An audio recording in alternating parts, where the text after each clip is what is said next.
right, everybody, welcome back to another episode of CMA Podcast.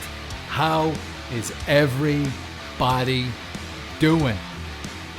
Today, I am joined by a very, very special guest, content creator and social media assassin, Ashley Renee. How are you doing, sister? I'm doing well. How are you? I'm very good. I reached out to you today. I am a huge fan of your stuff. You're on my podcast right now based on my own selfishness. I don't need to talk to fighters all the time. I want to talk to some people I look up to, fans. I'm a huge fan of you on social media, and I'm so happy that you agreed to come on my podcast. I appreciate your time. Of course. I think it's hilarious that you said look up to me because I'm 5 foot nothing, so you'd definitely just be looking down on me the entire time. All right. I mean, thank you. I'm 6'2", so let's. I'll just crouch down like this and give it the illusion. Good. That's why I have good posture, because I'm like, if I'm going to be short, I'm going to look great doing it. Yeah. There you go. It's not even a character. It's you. I love it. Yeah, I know, like, people are always like, oh, is that a stage voice? Or like, is she putting a show on? I'm like, no. Like, yeah. This is me. Amazing. And when I started this podcast, I was told, hey, you got a huge advantage. You've got that man, deep voice, put that in front of a microphone, you're going to excel. And then a couple of months ago, like maybe 5-6 months ago, I came across your page on Reels, and it was this high-pitched, hilarious cadence that I was so attracted to. I just had to immediately go to your next video, and then I see all of your pages, all of your videos. This is not an act. This is the girl. This is what she sounds like. I love it. Yeah, I get it a lot where people are like, oh, no one actually sounds like that. I'm like, you think that this is the voice I would have picked? Like, if I was just going out choosing voices, like, yeah, everyone wants to sound like a cross between a small boy and a chipmunk. Like, no, this is not the voice that you just, oh, that's what I'm going to sound like today. No, like, it just makes me laugh. I'm like, why did you think that this would be the one? Like, if I had full control over this, I can't even say low-toned things. Like, people were, I don't know if you saw when they're like, try to say like low-toned stuff, and I was like trying to say I am Batman and failing miserably because my voice doesn't do that. Yeah, that's so, it's so unique, I guess, because everybody's, as I think I said it before, everybody's trying to say the right thing and being careful not to say the wrong thing just to sound cool or to sound authentic or whatever. But I think if you're authentic and genuine and yourself, I think you're evidence that your numbers can skyrocket. You've got a huge following online. It's insane. Thank you. Yeah, it's mainly like you just, I don't know. The issue with a lot of people doing social media is we have been kind of conditioned from when Instagram first came out that it was about this picture perfect. You have to be, just everything has to be perfect. If you're not posting the most beautifully edited photo, then like, why are you on Instagram? And now, because I think of the way that videos and stuff are transitioning, it's no longer like YouTube is still huge, obviously, which is a highly edited process, where TikTok is just like short form, and then Instagram saw, okay, short form is working pretty good. But then it turned into people wanting to be entertained. And perfect people are not entertaining. Like, it's the freaks and the weirdos, the ones that, like, I readily will be walking around my house and I'm like, and then people are like, what are you doing? And I'm like, right, I don't live alone. And they're like, what is this? And I'm like, I don't know. It was my dad's. Like, I have a turkey bacon making song, and I'll just sing that when I'm making turkey bacon. And I'm not scared of looking like a fucking idiot, because I'm like, I know I'm a fucking idiot. Like, it's good. That's like, and again, unique, authentic, and that's how it goes. And that's what got my attention. It's just like, I'm trying to put out on my social media, on my gym page, like I took over the social media. Well, I didn't take it over. I got a partner, but I do a lot of the social media for my CMA, City Martial Arts, the gym I take care of. Mm-hmm. But not fast forward. I can't even talk. Rewind, let's say 6 months, maybe I want to say a year ago now. I bought this guy because I was getting off social media completely. I was done. I was sick of the nonsense comments. I was sick of the same mind-numbing stuff out there all the time. All these wonderful cleavage shots and all the guys trying to look cool with their muscles and stuff. It's just like, what are we doing here? But from the perspective of growing a business, I wanted to make sure that we had a good, strong social media to go with it. Like, especially in the fight game. Are you up to speed on the fight game, or are you not up to speed on the fight game? Nope, I know nothing. Okay. Well, I said that to the guys during the week. I said, hey guys, guess, everything okay? Yeah, I almost knocked over my iPad. It's fine. Right. I flail. When I talk, I kind of am just all over the place, and it's quite dangerous. I punched my sister in the face while doing this. Like, it's normal. That's a natural movement. That's what you got to keep your hands up. You keep your chin down. Exactly. Yeah. Well, that's why I have this clip to try to make sure that I am fidgeting down here and not flailing my arms. I love it. And I was talking to the guys during the week going, guess who's going to come on the podcast? And they were like, they knew who you were. And they're like, what? Dave, what are you going to talk to this girl about? I said, watch me, trust me, believe in me. Yeah. And they do. And hopefully this will come across as genuine. But in relation to your social media, it's taken off at such a skyrocketing pace. And I think it's because of your authenticity and the fact that you're coming across as so genuine. And you've got that factor, that geeky nerd factor that I'm naturally attracted to, because I'm a geek, I'm a nerd, I'm a music head. I like all the weird. I was a weird kid in school, you know. I used to listen to rock and roll while people were listening to stuff on the radio. So have you enjoyed the quick success so far? Yeah, it's been really nice because I think I have undiagnosed ADHD. So when I'm like seeing immediate results, I'm like, ooh, like, look what we're doing. And it's nice. And I think that's why I like analytics so much, because then I can actually watch everything that's happening. Like I personally, once a week, record all of my following. So then I'll just like be able to physically see. Because I think it almost gets discouraging when you're like, for example, when I was trying to reach 200,000 on TikTok, I was at like 150,000, and I'm like, there was 1 week when I had like 30,000, then I jumped to 60,000. I managed to get like 30,000 followers in a week. And because you're a slave to the TikTok algorithm, like it's so difficult to even know why your videos are performing well or not performing well on that platform, because they have the funkiest algorithm. So it's nice to be able to see in a spreadsheet, like, okay, no, like it's not you. It's just their algorithm being like a little bit weird. Where Instagram, I have noticed that it is so underrated, because Reels, for example, I have 50,000 followers on Instagram versus 215,000 on TikTok. And I have more videos that have gotten over 1 million views on my Instagram in my Reels than I do on my TikTok. Like, a lot more. Like, I think my highest grossing video views on TikTok was 3.1 million, and my highest on Instagram is 3.5 million. Wow. Like, yeah. So, like, people are sleeping on Instagram because everyone's like, oh no, we're transitioning to TikTok, but Reels is way better than TikTok. Like, their algorithm is just better. Yeah. But, yeah. I understand why, like, TikTok is so big. I've got a TikTok account for the gym, but I haven't posted anything on it yet, because I want all that stuff to be in the gym with the logo, with the bags, with the ring, with the cage. Right now we're training outside, so it's not going to be a good look for the gym if it's like, you know, urban. Yeah. But I understand the attention span, the reasons why that's so successful, and especially with Reels as well.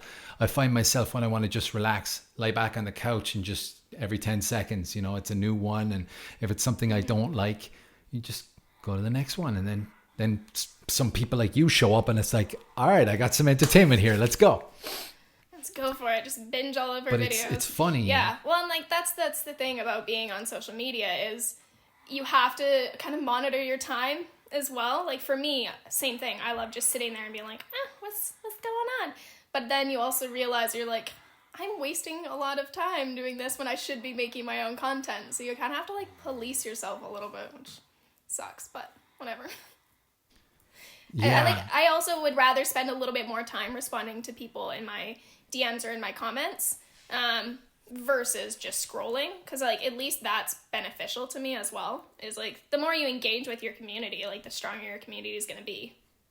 Yeah, And that's something I wanted to bring up. I'm glad you touched on that, because you make fun of your negative commenters, which is amazing, which is it's hilarious, it's content, it's funny, it's engaging. I love seeing you guys you roasting the guys that come what was the one your voice they were picking your voice. It's just like, well, I find that funny. So this is interesting for me, why someone would pick on somebody's voice. You don't choose your voice. But your ability to make fun of A, yourself, and B, someone who deserves it. It's like, I always kind of say, if you can't make fun of yourself, you have no business making fun of anybody else. And you do it so well. Thank you. I was told that I should do like stand-up comedy because I'm pretty easy at just, making fun of people. But in a very polite way, because I'm Canadian, obviously. But I think that's like a scary thing about doing comedy nowadays, is like everyone is triggered about everything. So I'm not even sure like what appropriate jokes are anymore, because even when I do battle back against people that are being overtly mean to me for no reason, I have people defending them, being like, oh, but you're just sinking down to their level. And I'm like, I'm not. They were being an idiot, and all I did was post the screenshot. Like, I did nothing but post the screenshot. So, like, that one guy, I don't know if you're along for the journey, but I, just posted the screenshots of what he was saying. He's like, I'm gonna sue you for defamation of character. And I'm like, so are you saying the stuff that you've said to me, now that I've posted it to a public forum, now that's bad? But when you were just saying it to me, it was fine? Interesting. It was hilarious to me. Like, that's my dad's a lawyer type shit. Like, drives me crazy. And it's not defamation. It would be defamation if you said something that would be not true against this guy. But this guy, all you're doing is screenshotting what he actually said. That's why I just sat there and laughed. I was like, you're so dumb. Or there was that girl that made that video being like, oh, like, I don't like your voice. Thanks for giving me something to hate about you, essentially. And I was just like, we sound the same. Like, what? And then she ended up deleting her entire account, which, I mean, like, wasn't what I intended, but also, I don't feel bad. Yeah. And you did that thing as well where you were trying to fix your voice. And you were like, nah, don't seem to work. It's my voice. I'm like, I've been trying for years to make it not sound like this, and we're stuck with it. Unfortunately, sometimes I'll get sick and people are like, wow, you should keep that one. I was like, yes, I will just stay sick 100% of the time just so I can sound raspy. Yeah. Joe Rogan from his podcast said that he's got a lot of hater videos, a lot of guys who actually take the time to make some really cool videos and put up some like triggering hater videos. He says, I just go to YouTube and I say, hey, that's me they're talking about there. He puts ads on his hater videos and he makes money off them. That's delightful. What a badass move. That's hilarious. Yeah. I think that is just, like, I'm not a huge fan of Joe Rogan, but, like, I can appreciate some of what he does. Yeah, write that down. I'm like, oh, this is smart. Yeah. Because I last week I put up a video on our Instagram page, and it was just a stupid video of me blocking punches coming from another guy, and it's supposed to be a funny video. He's punching at me, I'm blocking, and then he stops. I walk away. I walk towards the camera and I say, hands up, chin down, you live to fight another day. And then, like, it was just meant to be a funny advertisement for defense. And the one guy commented underneath, oh, dude, you're like twice the guy's weight and your technique is here. And I'm just like reading this comment, like it's a paragraph. This guy took time out of his day, probably sitting on the toilet. And I was just like, I half read the comment and then I deleted it because I was busy doing something else. But I thought, if my social media gets big, am I going to be dealing with these type of people every day? I might have to increase my training a little bit. Yeah, you definitely have to just understand that, like, what they're saying is just a reflection of themselves. And, like, that's why the hater comments don't get to me. Like, I know people are like, oh, you posting videos saying they don't get to you means that it gets to you. And I'm like, no, like that's not how that works. Yeah. But I'm like, the reason I don't care is because I live by the motto, like, I won't allow your opinion to affect anything that I think about myself because it's your opinion. Like, your personality, like who you know you to be, is different to every person that you've ever met. So, like, your opinion of me is going to be different than my opinion of me, which is going to be different than my mom's opinion of me. So, like, you as a person, you don't really exist as just a singular being. You exist on so many different levels that the only one you can control is the way that you feel about yourself. And, like, if you wouldn't take advice from someone, don't take their opinion. Because obviously their advice or opinion doesn't mean shit. It's like, if you want to be a millionaire, would you take advice from a millionaire, or would you take advice from someone working at, like, a shoe store? Like, you're going to take the advice from the person that's doing what you want to do. Yeah. Makes no sense. Yeah, absolutely. And this correlates over then very nicely. It parallels to what we were discussing earlier with, like, bullying. I was bullied heavily between the age of 12 and 18. And, you know, you'd mentioned in previous interviews that, you know, you were bullied, and we had this safety net of when school finished, or when you know, our if we were around our friends and there was a bully in the group of friends, whenever we left that group, the bullying stopped. We went home. Nowadays, social media, everybody's got their phone, that portal in their pocket. You pull it out, these commenters, these bulliers, these trolls, they have access to you at all times. And yeah, I guess dealing with that is gonna have to, they're gonna have to teach more of this in school. They're gonna have to teach how to deal with it more. Yeah, well, the thing that I don't really think that social media is good for is a young mind. So, like, I personally think that the fact that kids can get social media at 13, I mean, their parents let them have it younger than that, but I was so excited when I turned 13 I could get Facebook. Because I wanted to play that stupid farm game, Farmville, because everyone else was playing it. And then by the time I got Facebook, everyone was done playing it. I'm like, but I personally, the reason in my brain that we allowed such young people to be on social media is because the older generations weren't. So they needed someone to grow into it, right? So now that, like, I started Facebook, 11 years ago? Yeah, 11 years ago. So that was, like, my first taste into, like, social media. And I definitely, like, looking back at some of the stuff, like, I used to use this program called BearShare, which was like LimeWire, but it was also like a social media kind of thing. The amount of men that were grooming me, like, yeah, and, like, you don't think about it when you're that young. You're just like, oh, I'm just getting attention from, like, older men, and blah, blah, blah. And my parents are like, no, how did you find this? Off, bad. And God damn. Yeah, so you don't even realize, like, what's happening because you're not mature enough to understand it. So personally, like, I'm talking to a friend of mine that does tech, and we're looking at maybe creating our own social media thing, but I will not allow minors onto the platform.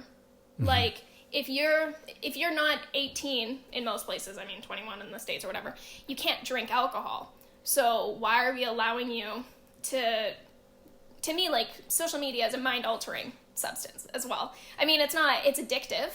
It's definitely bad for your mental health. It can be great for your mental health too. But there's, like, so many people that are allowing their young children to become, like, social media influencers. And I'm like, no one should be an influencer at 14. Like, that's horrible. Or, like, you think of, like, even actors and stuff. You know, Keira Knightley was 17 when she filmed Pirates of the Caribbean? No. Yeah, 17. And she was, like, kissing Orlando Bloom. I think he was 26 at the time or something like that. Or Mila Kunis and Ashton Kutcher. She was 14 when she got on, what is that show called now? That 70s show. Yeah. And so when she was having a love interest with Ashton Kutcher, he was 20 and she was 15. Wow. So, like, the amount of grooming that we have in media is deplorable. Like, yeah, I get it because they're young and they're pretty and you want them. But no, you shouldn't, unless you are a child actor playing a child role, you should not be, like, I have a baby face, don't get me wrong. I could play a 16-year-old, sure. But do that. Like, if you're going to have two people playing underage people, make sure they're both overage. Or make sure they're both minors. Like, there was one in the, what is it? Never Never Have I Ever. It's that new series on Netflix or whatever. Anyway, the lead girl, I think she's 16 or 17 or something, and the lead guy was 28. Wow. So, yeah. So, like, that's terrifying to me because no one should be that young doing adult things. And we're hypersexualizing young people because of social media. You see, like, 14-year-olds nowadays look like they're, like, 22 versus the weirdos that we were when we were 14. Yeah. And I think a lot of that has to do with social media. So, like, I think because I'm in social media, I can be a spokesperson on that, being like, it's toxic for young minds, and you should not be allowed on social media till you're at least 18, in my opinion. Damn straight. I couldn't agree more. I could not agree more. I got 2 daughters. So, like, when I'm sitting on the couch, got my beer, I'm just flicking through reels, and then all of a sudden this basically softcore pornography comes up on my screen. I'm kind of like, you know, there's that guy side of me too, but then there's the dad side of me where I'm just kind of like, hang on a second, this is everyone has access to this with who has a phone. When my daughters are 10, 15, they're going to have a phone. What's it going to be like then? Is it still going to be the Wild West? Like, this is a real concern for me because, especially with TikTok as well, I'd be on the bus and I'd go through my social media and TikTok is there. I'm like, all right, let's have a look at some gyms. Let's see what they're doing. And all of a sudden it's these fucking pole dancers. And I'm like, well, no, I'm not going to be on TikTok or Reels. Mm-hmm. No, and like that's the scary thing. And like I also don't understand what the point of having young people on social media is anymore. Because yeah, it was to make us dependent on it moving forward. But now, yeah, you said you're 37? 37. 37. And I'm 24. Like, we're the people that now have money. We have the ability to actually purchase products that are being advertised on social media. We have, like, all of this. We have the mental stability. Or, I mean, not all of us. I'm on anxiety medication. Like, I'm fucking broken. But we're way more mentally developed to understand, like, the detriment to social media, but also understand, like, what is good about it. And so, like, I just don't understand why we're still pitching all of this stuff to young people, or, like, young people using their parents' credit cards to, like, buy followers, or using their parents' credit cards to, like, buy stuff that they've seen on advertisements. But we're still targeting these really young people that don't even have their own money yet. Like, why have we not shifted? Because there's now 80-year-olds that are on TikTok. There's 60-year-olds. There's 50-year-olds. Like, people that have money and that are mentally stable, we're the majority. So, like, why are we not pushing for safer spaces for our under 18s? Like, they're not mentally developed enough to be on these apps. They're being groomed. And I think it all comes down to a lot of parents not wanting to parent their kids. They don't want to tell their kid no. They don't want to tell their kid, you can't have social media until you're of this age. They just don't want to do their job. They just want to have kids and they want society to raise them. That's why, like, I think society has failed them, because now you have so many soft parents. Where, like, my parents didn't hit me. Like, they never spanked me, no nothing. But they were my parents, and now they're my friends. Where parents are now just trying to be friends with their kids from day one. Like, you have a job, you have a responsibility. I'm not on social media to parent your fucking kids. So when people are like, oh, you need to watch what you're posting, I'm like, no, you need to watch your fucking kid. Like, yeah. That is so interesting that you say that, because I had this exact conversation about 2 weeks ago with someone who disagrees with this point.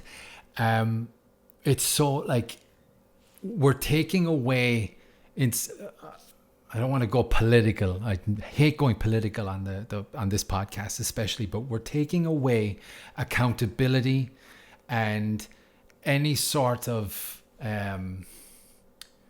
I don't even know how I'm supposed to say this without insulting a whole side of the world, but just the fact that you don't need to watch what you're posting. Parents need to take control of what their kids are watching. And I don't know, did you see the congressional Facebook hearing from the whistleblower last week? I didn't watch the hearing, but I know about, like, everything that was going on where they were, like, pushing through hate speech and all that stuff, and, like, just doing it for the interactions. And I'm like, sounds about right. I'm watching both Democrat and Republican guys on the hearing basically saying that they're going to step in and they're going to make all these rules and they're going to do this and they're going to do that. And I just thought, well, as a dad, I'd prefer to take care of this one myself. I'm going to there's accountability on my side too. It's not on Facebook. It's not on the politicians.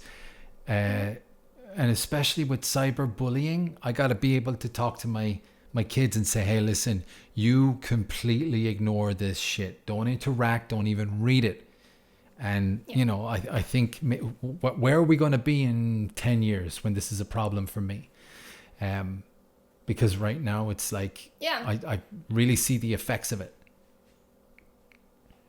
Well, and I think that there should be safe spaces for each. Oh, I think you froze. No, we're back. Are we good now? Okay. Yep.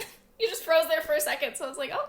I think that we should have separate spaces for people that, because I mean, there is safe ways for kids to be on social media. I think turning off commenting and stuff would be a huge thing. So if you do have content for kids, no one should be able to comment on it. No one should be able to downvote it. No one should be able to actually like it. That's where a lot of the toxicity of social media comes from, is the constant need for validation. For me, I have learned over the years that I don't give a fuck because I'm fabulous. So I validate myself every day. But not everyone has that mental stability to do that. I mean, I wouldn't be where I am today if I didn't try killing myself because of cyberbullying. Wow. But I also don't think every person should go through that trauma. I have so many, traumatic experiences that have happened to me. Because of how everyone is portraying these kind of things on social media, I think it's desensitizing a lot of young people to these traumas, because they're like, oh, well, it happens to everybody. And I'm like, yeah, but it shouldn't. But because social media has taught so many people that accountability isn't on them, it's on society. So no one's being held accountable for their own actions, or they're being canceled because of something dumb. So then when people should get canceled, they don't. You have people what the fuck is his name? The Brock, whatever it was, when he assaulted that girl behind the dumpster and he only spent 6 months in prison. Oh, the football player, yeah. Yeah, the swimming guy. And then everyone was like, oh, but you're ruining his career. And I'm like, then maybe he shouldn't have touched somebody. But we put so much emphasis on, well, you're ruining their life. They're not the one that has to live with trauma. But again, social media went onto that. Oh, there was this other one. Really good-looking guy killed a mother and her kid because they were walking across the street and he plowed them over with his vehicle. And people on social media were like, oh, but he's too pretty to go to jail. Wow. What? What? Jesus Christ. It's insane. Yeah, sorry to take that little detour. I just was like, wait a minute. This is something I should mention, yeah. But yeah, it's intense. It's intense when it's, again, accountability is taken out of it. Again, I don't want to go down the politics of all of this, but student loans, all this kind of medical, what's the word I'm looking for? Medical care, medical treatment, things like this. Mm-hmm.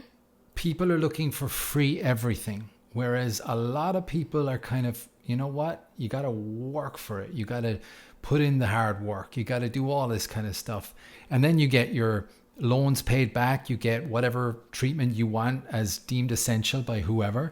But accountability, hard work, perseverance, the struggle, the grind, all things that we can mirror and parallel between growing a social media, being a gym, owning your own business. All these things are a recipe for success. And if you take out any of those components, you don't really get your end product, which is the good meal, the good dish.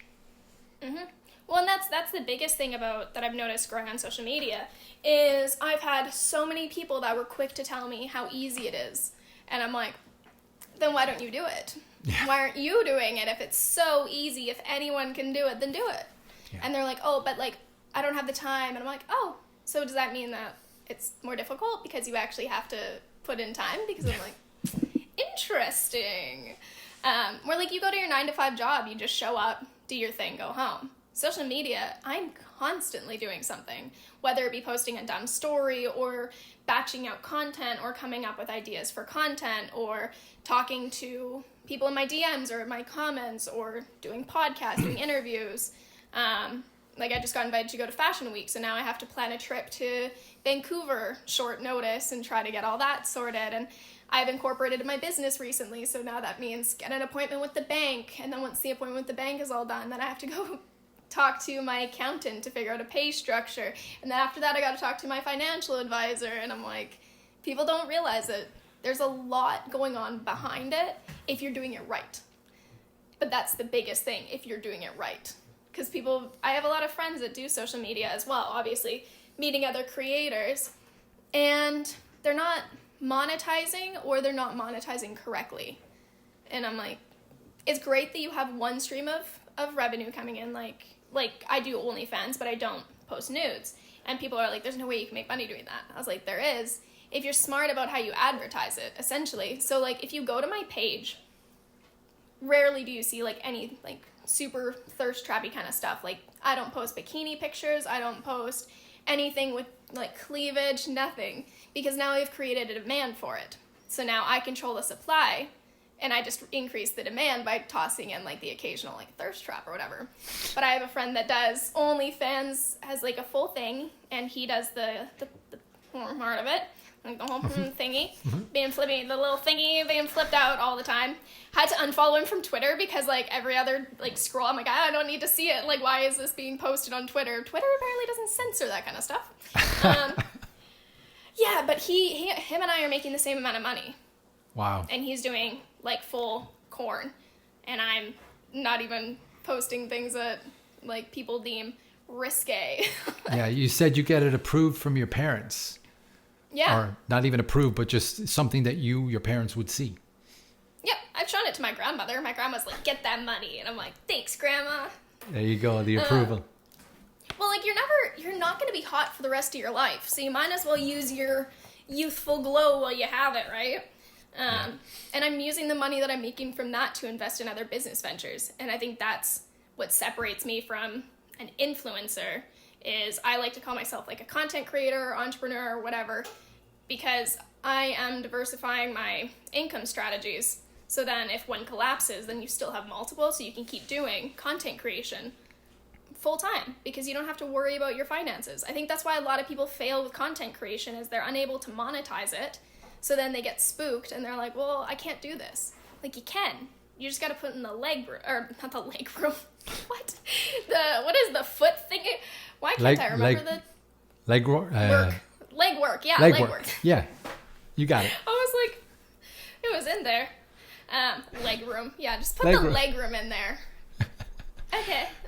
So basically what you're saying is hard work gets you this success and result. Yep. Yeah. 100%.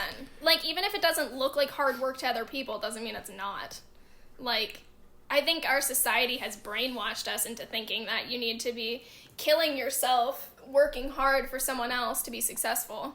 Mm-hmm. And that'll get you nowhere. Like, if you actually break down the average salary and you look at it as like a daily thing, and like that's what I did when I wanted to quit my job. I said, okay, to be able to maintain how much I'm making right now, I need to be making $150 a day, or over the course of 5 days, or like $100 a day over the course of $107 a day, over the course of 7 days.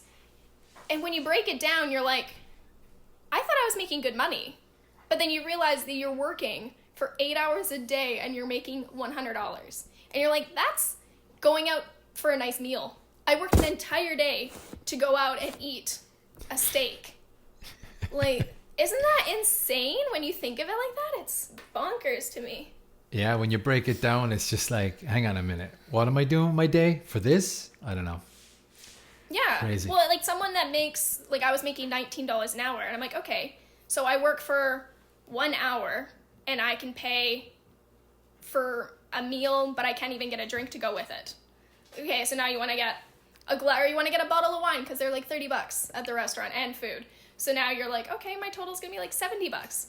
Okay, so now I have to work half a day just to pay for one meal. Yeah. Like, isn't that just bonkers when you break it down?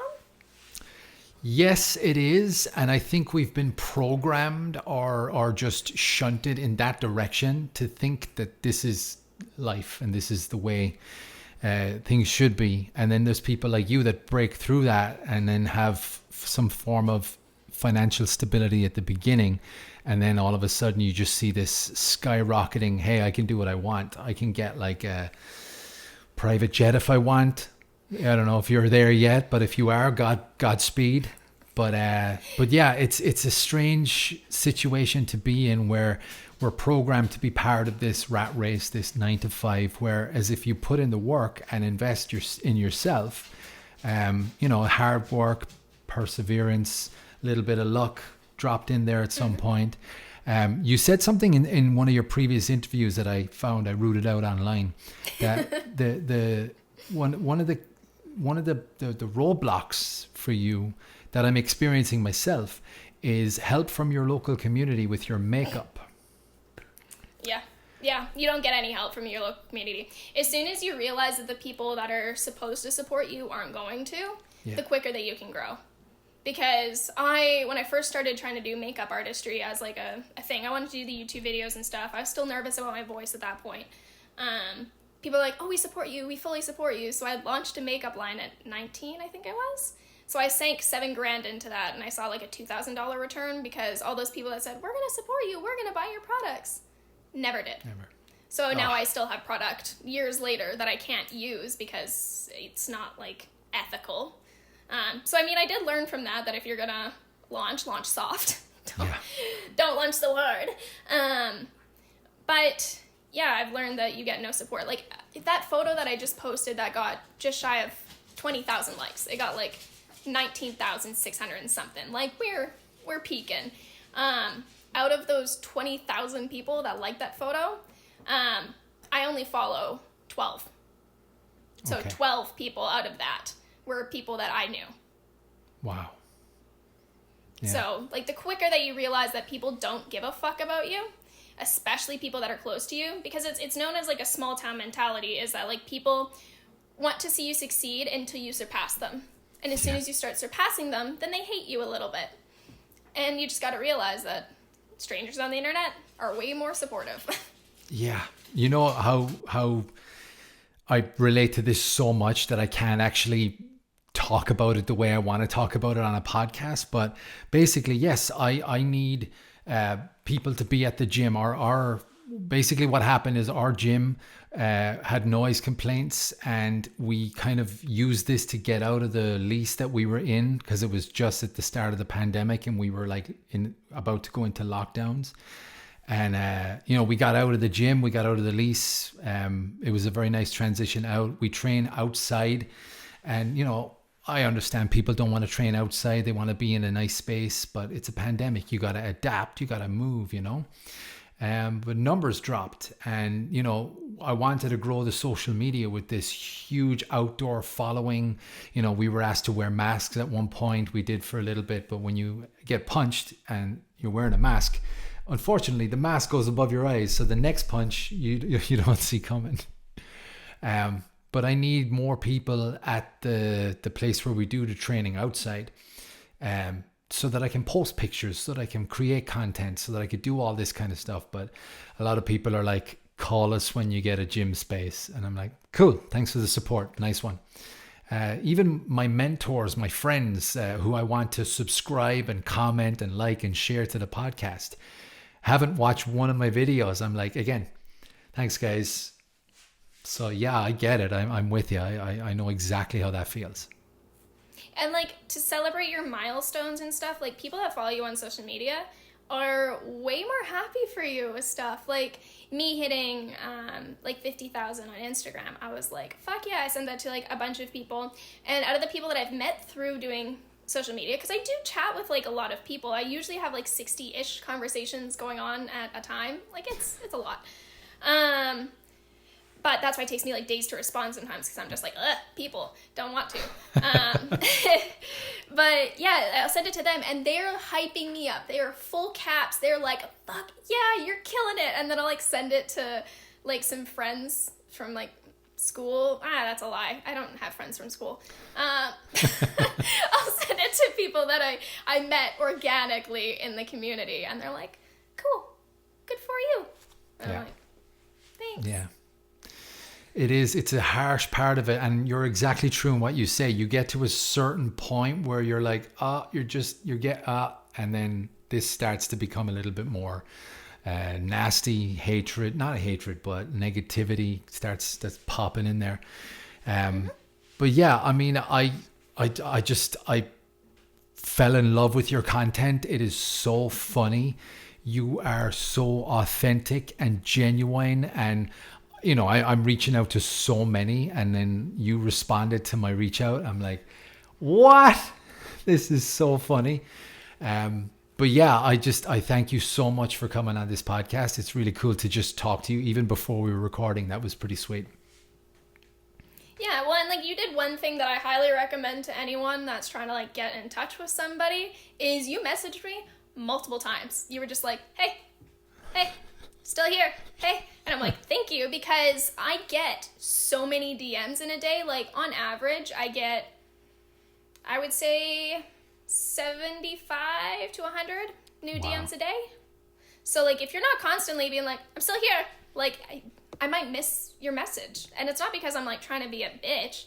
Like that one guy when he was like, I didn't respond to him within 24 hours, and he was like, went from being like, I love you too, you slut. And I'm like, nice. Yeah. Thanks. What's going on in his life? Yeah, I'm like, sometimes it takes me a week to respond to people because it's overwhelming. And like when you log in and you see that you have 60 new conversations plus the ones you already had going on, which again, like I said, is anywhere between like 40 on a slow time up to 100 active conversations. And that's including business consulting and like stuff like, I'm like constantly talking to people. So I'm like, if I don't respond for a week, it's because I mentally needed to like recharge. But yeah. There you go. And that's a lesson for anybody listening. If you are a fan of a celebrity or anybody in your phone, Instagram, Facebook, YouTube, wherever, you reach out, they don't respond, you keep reaching out until eventually they respond and they get on your podcast, and all of a sudden you have a really cool conversation like this. Exactly. We didn't even touch on the dad. We didn't even touch on the dad jokes. Your dad jokes are, I'm a dad, I make jokes, but your dad jokes are better than mine. Thank you. So I'm like, it's quite funny because people will be like, oh my God, like that's, I've heard this one before. And I'm like, obviously, I'm like, dad jokes are meant to be retold. I try to do like the ones that I verbally do in my videos. I try to be ones that I've like written or like taken inspiration from a different joke and like recreated it. But I mean, the ones that I post on my like feed, I'm like, yeah, of course, they're just regurgitated dad jokes. Like, I'm not that funny. Like, I'm just good at finding the funny ones. Yeah, but I would encourage any of my listeners, go check out her social media. If you're a fan of comedy, if you like to laugh, go check out this girl. It's so funny. I'm not even going to try and recreate them on this one, but the Titanic one and the Door one, my two favorites. Thank you. Absolutely hilarious. Did you see the nouns one? That was the first like pickup line that really took off. Yes, I did, but I can't remember it now. What's the nouns one? It's what is it? Are you a noun? Because I'm a person, I've got a place, and we could be doing a thing. Yeah. And that was the first one that really just like went. Yeah. Oh, no, that's a lie. Filthy Hobbitses. That was the first one. No, I didn't hear Filthy Hobbits. I got to check that one out. That's my homework for later. Yeah, that one was like one of the first ones. The Small Hands and the Filthy Hobbitses were the first two that went like viral, and I'm like, cool. Not what I meant to get recognized for. Now I'm the Small Hands girl, but whatever. Or the tea lights on your feet. That was also hilarious. Well, because someone wanted to know how big my foot was, and I was like, it's like a size 5, and they're like, how big is that? And I was like, okay. So then I just like would measure it against like a can of pop, and people were like, this is hilarious, please do more of these. So I was like, okay, if you guys want me to measure my foot against inanimate objects, I will. It's such a weird concept, but people online are crazy, you know? So, I mean, yeah, that's what we got to live with, I guess. Well, I think it's difficult too, because like I never show my body in my videos. Like rarely do you see my body. So people are just like, what is she? Is she actually this little, or is she making it up? Like, how small are we talking here? And then I'll just like hold stuff. I'm like, here, like this is my AirPods case, and like it's like the size of my entire palm. Yeah, or the Brussels sprout. You had the Brussels sprout as well. That was Such a big Brussels sprout. It was terrifying. I'm like, why is this big? Like, how is this supposed to cook properly? It was weird. Awesome. Well, again, the reason I asked you to come on, and thank you so much for coming on my podcast, is A, I'm a huge fan, so it's more selfish for me. B, I'm trying to correlate and send out a positive message of, hard work, perseverance, help, assistance from your local community when they fucking give it. But all of that, nothing is going to come to you. You got to go to it. So I'm trying to correlate that into my boxing, my training, my fitness, cardio, my job, you name it. Just the world we live in now, it's taking away all of this hard work, and they're trying to push shit for free. No, you got to work hard, and then all of a sudden you're going to get 1 million followers on TikTok. Yeah. Well, like my biggest things that I always try to tell people is manifest what you want, manifest your desires, change your language to yourself. So like never say something like, oh, I wish that I could be a millionaire. It'd be like, how can I become a millionaire? Like you need to change your wording so it's no longer a dream, it's tangible. And then once you have a tangible thought, like I want a Ferrari. Okay, well, how are you going to change that I want to how do I get a Ferrari? And then you start processing it as like steps, right?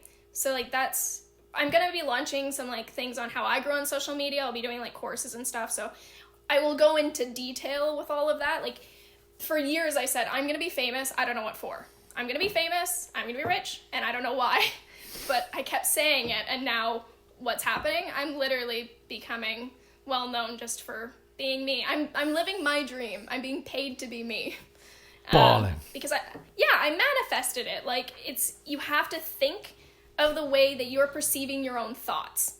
And like that's why I highly recommend talk to yourself all of the time, because then you can hear yourself either speaking negatively or speaking positively, and you can address it. I mean, I'm always like, I'm a fucking idiot, but I don't think of it like bad.